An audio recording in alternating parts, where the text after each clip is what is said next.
Welcome to the Giving Sun podcast. I am Sunny Sinatra, and today my guest is BTD MVP. This is a guy that I have known for a while, honestly. And when I started making music, this was somebody that I looked at as a peer and somebody that I liked to collaborate with in high school. And even though our paths have separated a lot as we've gotten older, he's always somebody that I've just looked out for as far as like in social media or whatever, like seeing what they're doing next. Always happy about seeing you create, and Appreciate it. thank you for just being on the podcast. Oh no, thank you for having me. I'm overly appreciative that somebody gives a fuck to hear the noise that I'm leaking currently. No doubt. So you chose this location, so I'm curious why for an interview you wanted to be here. What makes this place special to you? I mean, when I first moved to Texas from Chicago, because I am from Chicago, I just felt like this is where I moved and this is where I spent every high school year, and it was a nice place. It's deteriorated over the years, but I feel like it's just a happy place. It's a place where I got a lot of memories, where shit happened. A lot of first times. I actually had my first kiss on this bench. Crazy. Wow. Yeah, bro. I actually had my first kiss on this bench, bro. That's I don't even know if I remember my first kiss. I do. You're a whore. I mean, probably, but I think it's also different being in a place where like this actually happened here. But I might be a whore. What's the most important lesson you've learned from music that's helped outside of the craft? Ooh. And how long have you been making music, if you can put a time on it? Shit, about 6 years. I want to say like making music, like we talking about like putting pen to pad, or we talking about like when did you start writing lyrics? Like I remember when I was 8. Okay. I was writing down shit, and my mama found my notebook and she beat the shit out of me with a laptop. You were cursing. You were saying crazy shit. Not even, bro. Like it was more like, yeah, I was saying crazy shit. Yeah, I don't doubt it. You still do. You right. You right. It's in the lineage. I guess so. But you say 6 years or so? Or when you were 8 you started writing, but 6 is when you started like recording, I'm guessing? Yeah, about 6 years ago when I started actually like recording, like taking it serious. Honestly, you were the person that really inspired me to like get my music on all the other platforms. That's like seeing your stuff on there, I was like, yeah, I gotta figure out how to do this. Like, but you know what's crazy? It was just a Google search. No, absolutely, it is. It was just a quick Google search how to put your shit on Apple. But when you're in high school and you see somebody with their with their music on Apple Music and Spotify, you're like, damn, how the fuck did they?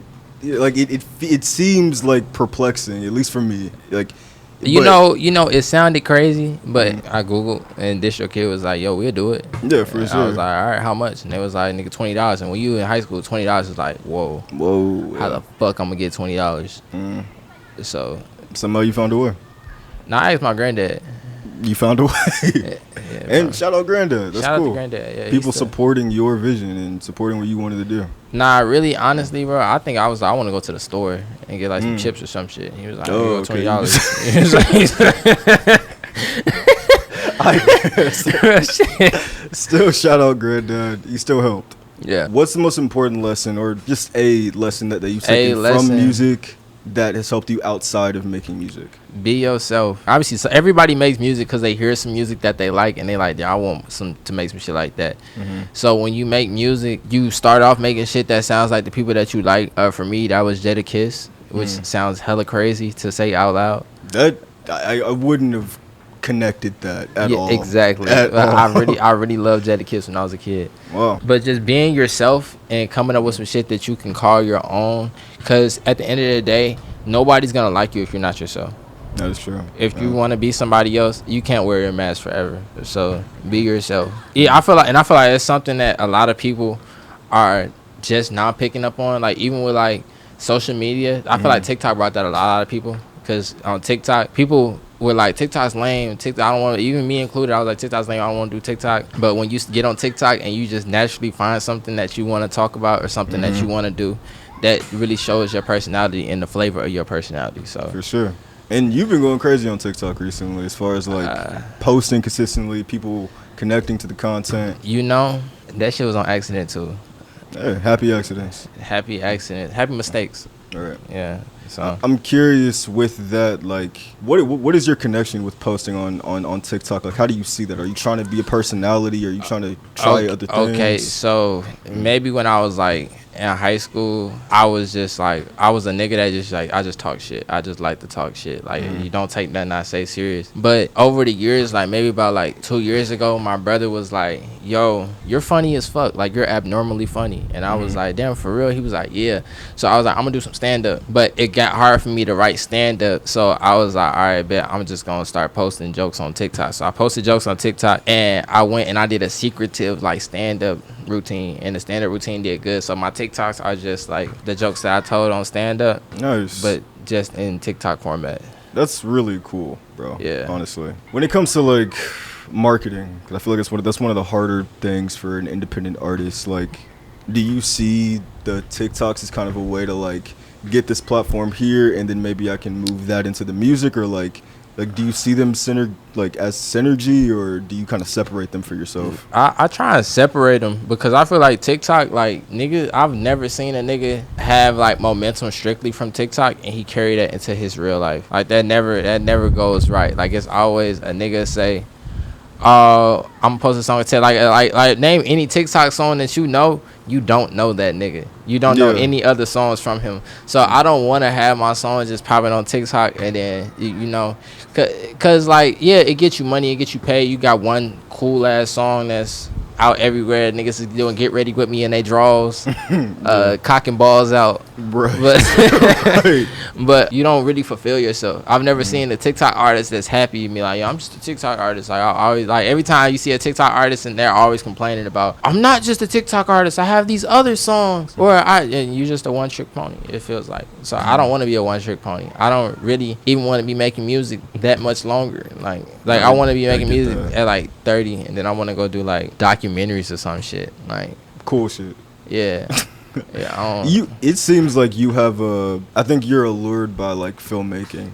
Like, the more we talk, especially recently, it seems like that's something you really are interested in. Yeah, recently I feel like I've got like more into filmmaking because like obviously everybody has like favorite movies, but like you would ask me what's my favorite movie like 3 years ago, I'm like fucking like Mike, nigga. But now it's like the more I like watch movies, or the more I like I got every subscription you can damn near imagine. Crunchyroll, HBO, Hulu, all that. I love. Just felt like I just really appreciate creatives. Like niggas being creative, or niggas like being like fuck it, this is what I'm gonna do, this is how I'm gonna do it, and you gonna respect it. So whenever somebody makes something creative, I'm always gravitating to that. I'm always watching it, even if it's something that not nobody talking about, or even if it is something somebody talk about. I want to go see why you talk about it. For sure. I think it's fascinating how artists, especially like lyrical artists, I definitely think you're you are a lyricist, and many. I wouldn't say that. I would, for sure. I wouldn't say it's a lot of bullshit coming out my mouth. That's true, but I think I think it's purposeful bullshit. I think there's like you are something I was thinking about. I didn't know how to phrase it into a question, but I've thought this since when we first met, when we were first making music together. You're a very clever writer, and how you choose to sequence things, say things, the way that you slip flows into certain cadences, like, and it's all purposeful. I know it is because I've done the same shit. I think it is interesting though, and fascinating, honestly, how the connection between like lyricists and visual storytelling, or like the visual art form. I feel like because us as people, and people who do the same things that we have done, I think a lot of times because we write so many words and we're trying to express ourselves and connect with others with just words and how we say them, sometimes when something can be conveyed without saying anything, it speaks to us on a deeper level because we're constantly doing the opposite. Yeah. Yeah, that is true. I mean, honestly, lyrics, I feel like maybe about 3 years ago, I stopped writing. Yeah, I know you freestyle. I haven't wrote a song in ages, dude. Like, that's a lie. I do write for other people, but like writing for myself, I haven't wrote a song in ages. So I feel like whenever I'm saying stuff or I'm going off stuff, I'm just going off shit I seen. Like, if I like watched the basketball game that day and Kyrie just made a nigga get on his knees, no Diddy, right? Yeah, or he did a crazy layup, I'm gonna be like, damn, I'm gonna make that a bar. Or like I hear somebody else say something, and I'm be like, all right, I'm taking your bar. but I'ma flip it and make it something else. And do it your way. Yeah, I'm gonna do it my way. Cause like it's no shame in like everybody steals. Yeah. Art is stolen. All art is stolen. If you look at like the greatest art, like right now, my favorite artist for the longest time has been Lucky. If you look at all the Lucky cover arts, all his cover arts are just stolen and reiterated. Like the fuck, I forgot the name of it. The one with the babies in the pool. Mm-hmm. But it's like a black baby. I forgot the name of it. That's like a Nirvana cover art. Yes, a Nirvana cover art. Yeah, Freeway. Yeah, Freeway 2. That's what it is. The Freeway. See, all the Freeway series are stolen. Days Before Dead 1, 2, and 3 are stolen cover arts. Like so, it's just, all good artists steal. You're gonna steal, even if it's on accident. Do any other genres inspire you? Any other music genres? Yeah, I like all music.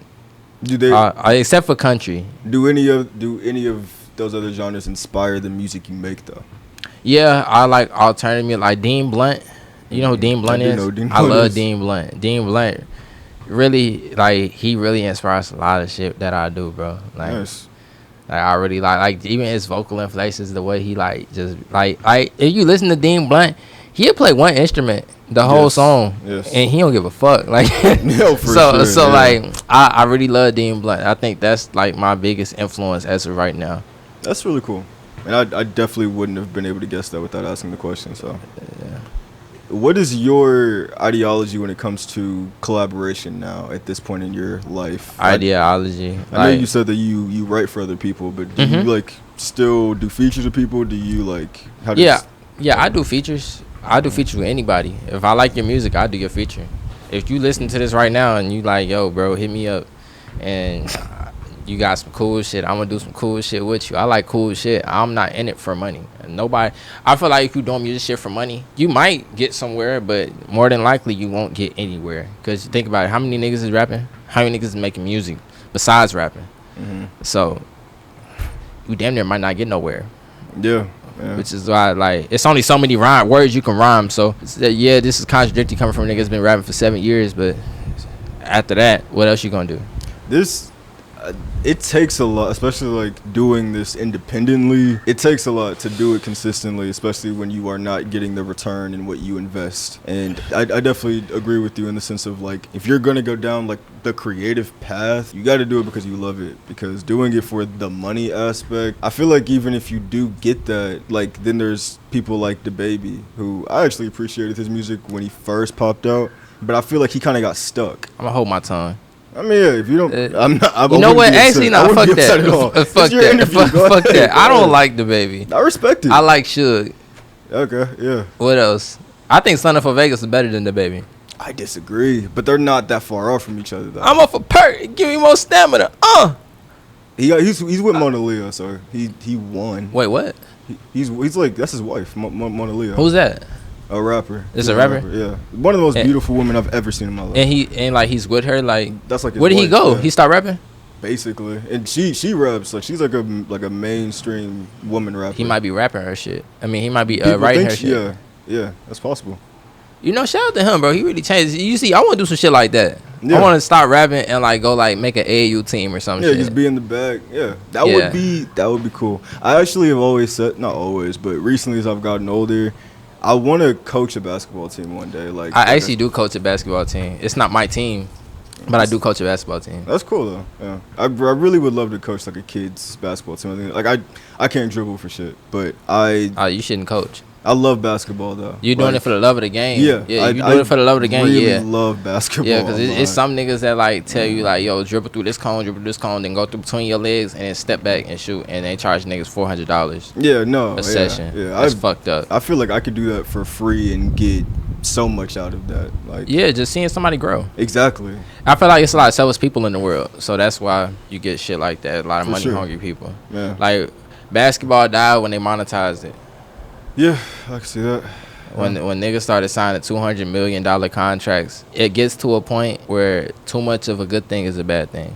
Actually, I will give some pushback. Didn't expect this to be a basketball conversation, but I will give some pushback. You said basketball died when it got monetized. Yeah. So like when Jordan became no. That's basically when they went global. Yeah, I mean, but like, I'm talking about like when like it when the max contracts and like when shout out to the NIL niggas. Mhm. But when the NIL niggas started pulling up in Benzes, that's when I got the hating. I'm a hater. That's when I got the hating. I was like, these niggas can't do this shit no more, bro. You can't give an 18-year-old $1 million Yeah, and expect them to be doing this shit for the love of the game. I agree. I absolutely agree. Yeah. But I also think like it's interesting with that though, because there's so many generations that weren't able to benefit off of that, but yet like there are people who really like bust their ass like for that Like- moment and are able to get that reward way earlier than going to the But NBA. then again, the niggas now are better than the niggas back then. That is I'm true. wanting them done with the 90 niggas. Mm, I'm done with the 90s. I get that. I'm damn near done with the 2000s too. I beat Sean Marion ass. Probably. Well, Sean Berry had defense though, but he's like 6'5". But I'm 6'2". that's I okay. dunk on that nigga, real shit. We should record. I got on Rick and Yeezy boots. That's true. I I'm not understand. dunking nothing right now. Valid. Okay, back to music. Uh-huh. What's more important to you? Well, I feel like I can kind of guess because Lucky's your favorite rapper or favorite artist. I don't know. What's more important to you, vibes or lyrics when it comes to a song? Both. Is there one that It's edges out equal. more? Or is It's it equal. completely It's equal? equal. It's equal. Cause you could say like a nigga be like, oh, I like lyrics. I don't like Nas. I am one of those niggas. His as well. production's ass. I Like, agree. Well, Owen said I don't think it's ass. it's ass. I think people hype him up too much. his delivery's okay. His production's ass. His lyrics are astronomical. So Yes. if you want to take that, I think Lucky is on par or damn near a better lyric. Like, cause I think No, say what you like. Finish that statement. like on par or a better lyricist than Nas. type shit. So I feel like Lucky, like his beats and just like his whole ambiance is Lucky's beat selection is is crazy as fuck. crazy. And One then of the best ever. and then like the way he paints a picture with his lyrics, cause I got into Lucky when I was like around the time when we met. That's when I Okay. got into Lucky. Like just him painting a picture of like just his life and like how shit was going for him. Cause like you could see like, all right, you watch his videos, nigga ain't got damn near $2,000 to his name. You could tell nigga ain't got a retwist. He dirty. He sipping lean. He popping perks. But it's just something about the way he was just like painting out his life and like he was so vulnerable with his lyrics. Like I feel like he started to shift. Him and Juice WRLD started to shift for like, oh, we fuck bitches get money to like, nah, I'm really sad about my girl leaving me. Yeah. Or I really want to have my family back. Yeah. Or I don't. Yeah. I'm doing perks, but it's not fun. Like Yeah. it's not fun at all. One of my favorite lines by Lucky recently, I don't know what album it was on, but he said, I bought her a Birkin, said, welcome to hell. Something about that line, like it paints a picture perfectly with what Yeah. he's like. This is the life that you are agreeing to. I'm not a good guy, but I will give you this. I will give you good things. Yeah, but I'm not a good guy. And there's Exactly. gonna be bad things that come with this on the back end. Yes. And the fact that could all be articulated with just those Yeah. couple words is the greatness of Lucky, for real. The antithesis, man, fuck got it. it, you got the it. antithesis. Yes, sir. Yeah, of like just, hey, I'm not good. I'm Yes. never gonna be good. I'm never gonna like. Even when he said, "Have you ever heard Tune and Trina" by Lucky? Think I have, yeah. Yeah, and he was like, I forgot the exact lyric. It's so many Lucky songs, but he said something along the lines of like, "Yo, I miss my girl, but I'm with this other bitch, and when I get back to my girl, I'm gonna forget about you, and I'm gonna tell my other bitch about you, but it's gonna be okay. It's gonna be okay. It's gonna be okay. Like, but not for you, but for me. You're right, yeah. I'll get over this. Yeah, I'll get over this. Like, I'm emotionally attached to you, but I'm more emotionally attached to my girlfriend right now. Yeah, some of Lucky's stuff is like, Like, have you ever the Lucky lyric? All right, I got a specific lyric. He said, "I gave so my heart, but she gotta give it back when Alexa's here." yeah, I have, yeah. Yes. That's how I would describe Lucky right there. Do you relate to those types of lines, or is it just you like those lines? You know, back when I was like younger, I feel like because I did have like an ex that I was with for a very long time in high school, and then like, you know, people always be like, "Oh, that's you're not gonna be with him," and now I'm like, "Man, fuck y'all, nigga, it's gonna be my bitch forever," and then that's not your bitch forever, and then you sitting there like, "Yo, my dick hurt, I'm sad, my heart hurt, your dick in the mud," and you gotta pull yourself up and be like, "Yo, real shit, that didn't matter. No, for real. It didn't matter.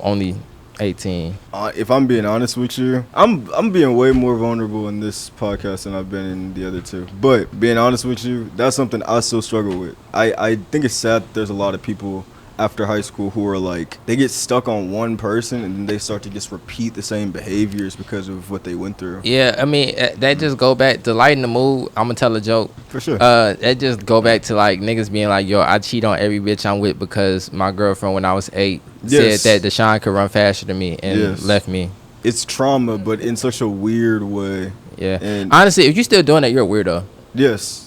You're a weirdo. I'm talking to you too. I appreciate it. No, I appreciate the honesty. I appreciate the honesty. I really do. Yeah. I'm talking to you too. I think at the end of the day, like, you know, like everybody has different speeds and paces at how they grow and evolve. But I said this when did you hear about the Shameik Moore stuff? The guy who plays Miles Morales. Oh yeah, he was trying to get at Shorty. That Spider Girl. Yeah, and then she got married, and he was like. And then he just started doing weird shit. Like, it's stuff like that where it's like... Yeah, but then again, you gotta look at niggas like that and look at their haircut and be like... Right. I expect that from you. I get the concept, like, overall, but, like, that's not okay. I don't get it. And it's weird. I don't get it. Like, especially when you're in a public eye like that. Yeah. Somebody needs to pull him to the side and tell him to listen to some Lucky and take a perk. Pretty sure somebody did, because we haven't heard from him since all that went down. So we haven't? No. Since, like, that, and then he posted that other girl from that other Spider-Man movie. Yeah, he's been out the wood, because probably somebody in his ear was like, you're fucking up, and you're going to ruin this whole trilogy if you don't stop. So, and that is the only thing really going for him, even though he's a great actor. But it is... A great actor? I like his acting, and I stand on that. If he's watching this, fuck you, Shameik Moore. I like Shameik You ruined Moore. Spider-Man for me. Really? Yes. Why? Because he's black? Because you a lame nigga. Like, all the other Spider-Mans was cool as fuck. And then here you come. Yeah. Nah, not even that. I'm not racist. It has to be. I'm not racist. Okay. I love black people. My girlfriend's black. My baby's gonna be black. Nigga, you're black. My girlfriend's black, I guess. But nah, he's a lame nigga. Yeah, I don't disagree. All the other Spider-Mans are cool as fuck. Tom Holland's cool as fuck. I don't disagree with that. I think like all the other Spider-Mans, right? I'm breaking it down like this. All the other Spider-Mans, I can see them doing shit like that in real life. I can't not see Shameik Moore doing all the other Spider-Mans did and got with the girl that was their love interest in the movie. I'm not even talking about like fucking. Just because you don't get no bitches don't mean you not cool. It's a lot of niggas that don't get no bitches. What do you mean though? I'm talking about like flipping off of buildings and shit. Oh. Like I could.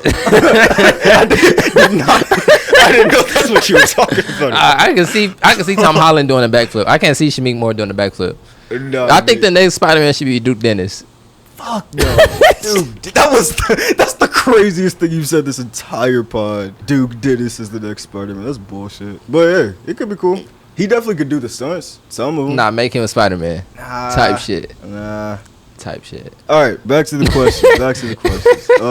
Going back to the vulnerability, do you struggle not being well, before I ask that question, do you have somewhere you want to be with, like, that you would want to be with music, like, right now? Like, do you have a place that you wish you were at already, or are you cool with where you are? I'm not cool with where I'm at, but I don't have nowhere, like, in particular I want to go. Like, I live a good life. I drive a nice car. Mm-hmm. I have an apartment.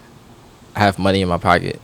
I have a girlfriend that loves me, and I have a child that's on the way. So really, yeah. Holy shit! Yeah, it's gonna be another me running around. Crazy. That's crazy. It's gonna be another me running around. Yes, I am a parent.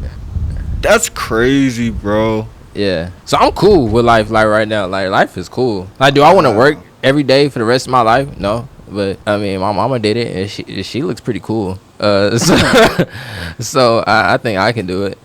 Damn, that just threw me off. Cause I can't imagine having a kid right now. You can't. No. You know it. All right, look. I think that's the 20s like entendre though. Like there's so many niggas in their 20s living different. Like there's niggas in their 20s they got Bentleys. Niggas in their 20s that just ate ramen for breakfast, lunch, and dinner. Yes. And then there's niggas in their 20s that have good jobs and just live a regular life. Yeah. I feel like I'm a nigga that lives a regular life. Like I drive a nice car. I have an apartment, not a luxury apartment, but I lay my head there. And then I have a girl that loves and cares for me and rubs my belly when it hurts. That's nice. Because I'm a bitch. My tummy hurts.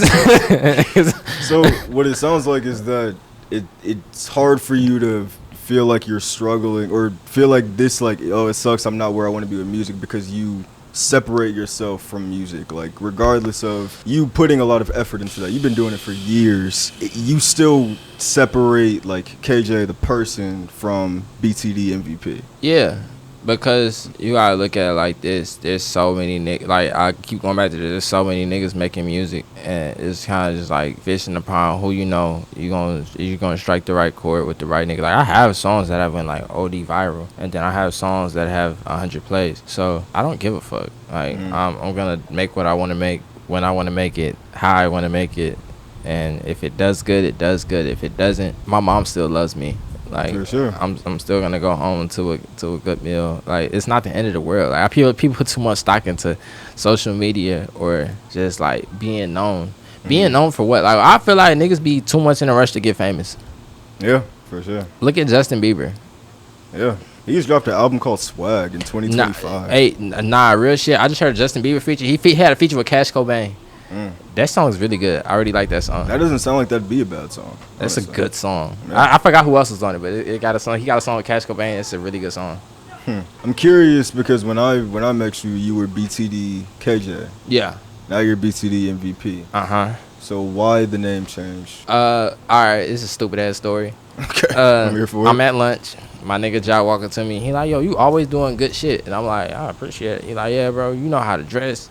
You funny. You know how to do all this cool shit. I'm gonna call you MVP. And I was like, oh shit, that sound cool. And then BTD MVP, it's just like a jumble of words. It sound like a gamer tag. So I was like, all right, bet. It does sound like a gamer tag. So I was like, all right, bet. It's my name now. Nice. And like, I want to change it to Baby Jan, but I feel like BTD MVP is just like such like it got a special place in my heart. I like the name a lot. Yeah, and like it don't roll off the tongue, but it do at the same time. Yeah. Cause like the first time you say it, it's like BTD MVP. All right, cool. Shout out my nigga BTD MVP for the gifted. Right. But then it's just like BTD MVP. All right, yeah, I like that. Like it go together. So that's what I'm roll with. I think it's cool to see the progression too. Yeah. Like going from KJ to MVP, and it almost being like a. Do you feel like you ever, like, when you're rapping, you put on, like, I know you said like authenticity, but do you ever feel like you put on like a persona in a way, like, when you're recording? Yeah, like I said, none of this shit's real. Yeah. Have I ever killed somebody? To be determined. But is it me? No. When I talk to my mom, I'm Kevin. When I talk to my girlfriend, I'm Kevin. When I'm with my brothers, I'm KJ. When I go pick up my nephew from daycare, I'm KJ. So like, that's not a real person. I don't think anybody that raps is a real person. I have a theory. All right, let's break it down. I have a theory. I appreciate you. Let me go on tangents. Yeah. Lil Durk isn't real. What do you mean by that? He's not a real person. Like, I feel like Lil Durk isn't a real person, like, bro. Or King Von, like King Von, like, bro. They just gonna have to give me. These are characters. Like, these aren't real niggas. They're AI. Are they like? They're like early AI. Like, before they drop ChatGPT, they drop King Von. So when you say that, like, do you feel like it's like a government thing? Do you feel like it's like? Yeah, this shit is putting in the poison the black community. Like psyops, basically. Yeah, like, bro, I seen a 9-year-old. I seen a video on TikTok. 9-year-old said, what you want to be when you grow up? He said, I want to be a gangbanger. I want to be King Von. I want to catch 9. Like Lil Jeff, shit like that, bro. That's not cool. No. All this shit is corny, really. Yeah, it is. Yeah. All that gang banging, killing people, towing guns, just because. That shit corny. Like, nigga, you work at Jason Deli. Why you got a gun? Okay. You saying all that? So why do you talk about stuff like that? Because you don't have to. Cause yeah, you're right. I don't have to, but it rhymes and and once upon a time, that's how I was living. Am I still living like that? Occasionally. And it's not to say you, like, that's your experience. That's it. But it's corny though. Like I feel like niggas like doing that, and like you got 2 parents in your crib. Like, bro, you gang banging, throwing up blood, and you finna go home and your mama just cooked a 3-course meal. Yeah. That is corny. That's bullshit. It's corny as fuck. Yeah, and that's coming from somebody who I used to lie about a lot of shit. I used to, like, the struggle Olympics. I think people constantly find themselves. That's weird too. And it is weird. That's weird too. Like niggas think it's an Olympics a struggle. Yes. Or like as a nigga who's really struggled before. Like, I'm not saying like I had to boil water to take a bath, but like as a nigga who like I ain't really get the nicest shit that I wanted. Like my mama had me going to school and fucking. You remember when hyperdunks was the thing? Them shit was like excited fuses or some shit. Like them motherfuckers wasn't even hyper. Them shit was just balls of energy on my feet. Like, Right. so like as a nigga that like didn't get like the coolest shit or didn't get to get the shit that he always wanted, I feel like that shit corny. Like, But that cause your parents is trying. Like, I feel like when you say shit like that, you talking down to your parents. I think that probably leads into why you do dress the way you do, and really like you. I think you're really good at like paying attention to your own aesthetic and making sure you look the best, and probably comes from the struggle of not being able to have everything that you wanted when you could have, and like that resistance creates a lot more motivation to do more when you have it. I mean, even then, like that was like younger in my life. Like my little sister, she got everything she wanted. Like my mama, she's a doctor. Like That's amazing. She got her PhD in business. So when I was like from birth to like 15 years old, life was kind of hard. Niggas didn't get the nicest shit, but then she got that job. She got that 6K job. Hey man, niggas was coming to school, moving a little different. I was buying niggas lunch. I felt like Obama at lunch. Right, yeah, that's cool. But you want a sub sandwich? You want a sub sandwich? Get everybody in this bitch sub sandwiches, nigga. Right. But I think that just comes from like just being a good person. Niggas be selfish. Yeah, absolutely. Like niggas get money and it's really all just how your people raise you. Definitely, yeah. And again, I think for me, a lot of like, cause you and me, like from jump, we knew how different we were, and it's interesting that we still were interested in collaborating despite that. Yeah. But I'm not that different from you. I don't think so. I think as we've gotten older, I think there's just the gap is bridged so much more. But we were very different in high school, which is fine. I don't think we were that different. I think you just presented yourself different, and like yeah, like you like nerdy shit. I like dirty shit too. Yeah, no, but it's not like, even I think it's just like how you said, the way I present myself is different than the way you present yourself, and I think presentation does affect a lot of how you walk around in life. But I think that also goes into like not even just say like I'm some whole almighty person. Like I was a pretty shitty person, but I never looked at somebody who was like, oh nigga, I judge a book by the cover, be like, oh, you can't be my friend because you have creases in your Air Force Ones or you. Nah. Then again, what Baby Smooth say, any person wearing dirty white ones make me nervous. They do make me nervous. But right. I mean, think, we can still be cool though. Yeah, like I never not once thought that you were a bad person or had bad intentions. Like how you said, I think like you're somebody who like you'll say the stupid shit to get the joke off to make people laugh, and I think that that's something that I watched Superman yesterday. I told you that. Yeah. And something that's really cool about Superman, and it's weird that I'm about to compare you to Superman. It's weird. Yeah. But in Superman, something that's really cool about his character and the way that they characterize it visually is it's not like a building's falling and then he catches it and is lifting it back up. He allows it to fall on him when everybody else gets away. And I feel like something you do is that you put yourself out there regardless of what's happening. I remember there's so many times like I was either in a bad mood or even like in psychology class, like I feel like I can remember moments where you will break the silence. You will try to get a joke off just to move on to the next thing or just to alleviate the tension. Literally, I said, I'm getting more vulnerable than ever. And you were like, okay, let me get a joke off. Like, I appreciate that selfless part of you that will put yourself out there because you can. I mean, honestly, like, I just feel like that just comes from my mama. Like I know I keep going back to my mama. I really love my mama. Shout out to Kiela if she's watching. But she always told me like if somebody's going through something, don't judge them for it or don't like make them feel bad about it. Help them get through it. And what I think is the best way to help somebody get through shit is making them laugh. I'm gonna make you laugh. Like especially like I said, my brother, he was like, yo, you're funny as fuck. Like I don't even think it's the shit I be saying. I think I just got a funny ass voice. So I just be saying random stupid shit, like, and that shit, I guess it be funny. Sometimes I say shit, I be like, I don't think that's funny at all. I'm dead ass. Yeah. And niggas be laughing. Yeah. And that's not funny to me. Like I'm dead ass serious, bro. I get that. Honestly, I really like how this is going because it's not the conversation I thought it was gonna be, and. Like I said, I wanted to go for 35 minutes. We're already at 36. So I want to ask the last question that I ask everybody, every artist that'll be on this podcast. Can you be a great artist if you never release your music? If nobody ever hears whatever art you actually create, paintings, music, movies, can you be great if you never give it to the world? Depends on your definition of great. What is your definition of greatness? You did the best you could, and it was actually some cool shit, and you were great. Like, just because nobody's seen it don't mean that it wasn't great.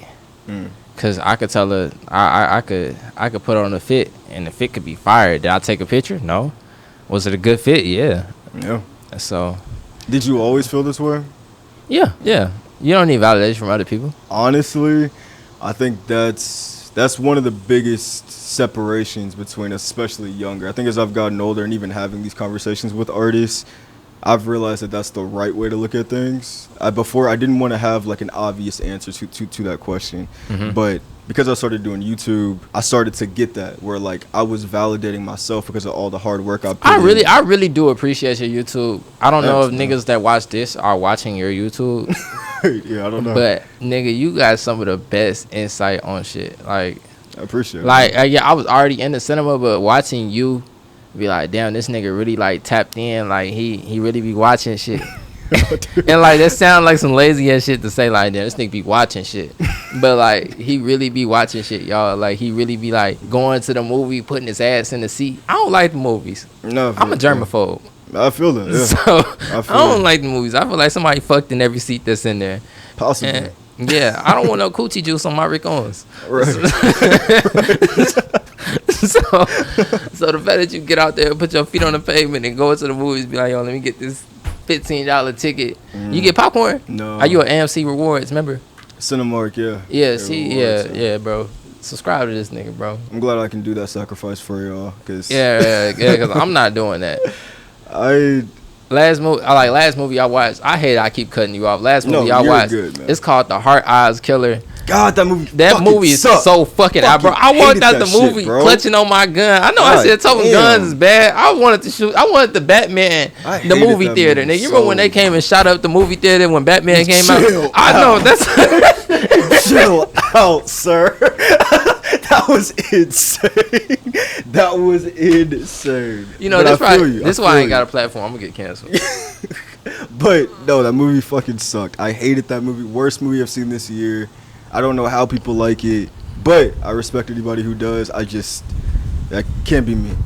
That was actually one of the reviews that I feel like that was when we really started talking about the reviews and shit. Yeah, because I really like it. Like really, like I asked the nigga at the movies because mind you, this shit came out and I was with my girl and she was like, the movie was bad, and I was like, nah, this movie's horrible. I want to kill somebody. Right. Like, I was really mad because you know, girls, they don't spend their money on shit. I spend my money on this.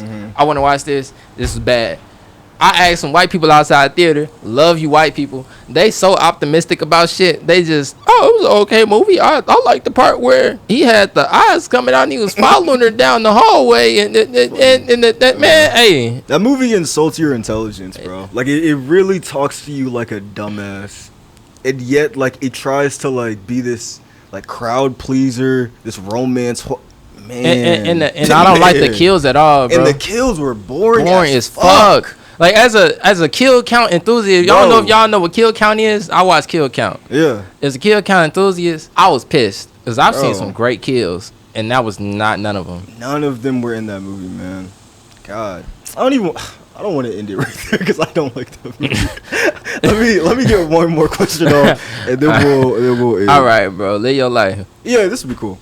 Artists you think deserve more respect? That I think deserve more respect. Yeah. Either underground, or just people that like maybe people you know, people who maybe are famous, so you just feel like deserve more. B2W Man. I've heard of him. That's my nigga. I feel like that nigga raw, and he gonna blow up. Nice. He gonna blow up. Like he got the look, he got the sound down, like the voice, no Diddy. That nigga he gonna blow up. But I don't want to go with just another nigga I know. I'm gonna give a random nigga that I don't know some love, and that nigga is gonna be, what's his name? I'm forgetting his name. You know what? Fuck him. I'm gonna go with Lil Tecca. He paid the way for a lot of this shit. Low key, yeah. Lil Tecca. Cause he's like I can make a good song, a fun song, but I don't have to be talking about no crazy shit. But he can talk about some crazy shit. That's true. I think he does it more like, you know, like no. I think he's open about lying too. He's open about like a lot of the shit I'm talking about is not real, but you know, bro, he took the nail. I'm not calling him Jesus or nothing. Yeah. But they put him on the cross for that shit. And Yeah, for sure. he prevailed. So For sure. Yeah. shout out Lil Tecca. As I told him before, I had a bunch of questions prepared, didn't even get through half. This became a really good conversation. I feel like the smoothest conversation I've had in one of these podcasts, and that is really just a testament to who you are. And I appreciate it. Yeah, it's like every time that we talk, every time we link up, I feel like I'm like, damn, like I like to talk to people and make them feel like they not on world, like they not on the earth. Like make them feel like they talking to a nigga that don't exist. Right, yeah. Like that sound crazy, but yeah. Do you like being mysterious? No. Do you feel like you're mysterious? No. I don't think you are. I'm not mysterious at all, but Yeah. I like to make you like. I think you're interesting. I like to talk to a nigga, and then like hours later, he like, what the fuck was that nigga talking about? Like, Yeah, no. There have been many times. Actually, yes. The last thing I'll say, there's something you said to me that I will remember forever. That was very recent. You said, "Smoke za, eat your vitamins, take a shower, and you'll be okay." And I since you told me that last time we saw each other, I've been thinking about that. Like, for sure. that is so simple but true. Also, really Eat your vitamins, smoke za, and take a shower. You gonna live a good life. If you do that. You'll be all right if you take those words. Yeah. One more time. In what order? Smoke za, or eat your vitamins. Smoke za, eat your vitamins, take a shower. Smoke za. Because after you shower, you want to go to sleep. True. Smoke za, eat your vitamins, take a shower. Thank you for watching the Giving Sun podcast with Sonny Sinatra. Again, thank you BTD MVP no problem, for being man. here. Really appreciate it. And Thank you for letting me shit in your toilet, bro. Of course. Next time, 'cause I definitely want to interview you again. I'll leave it on a little cliffhanger. We got to talk about bubble guts, because I just got to know why bubble guts. But don't answer that now. Again, thank you for watching. Thank you for being here. I'll be back again. Peace.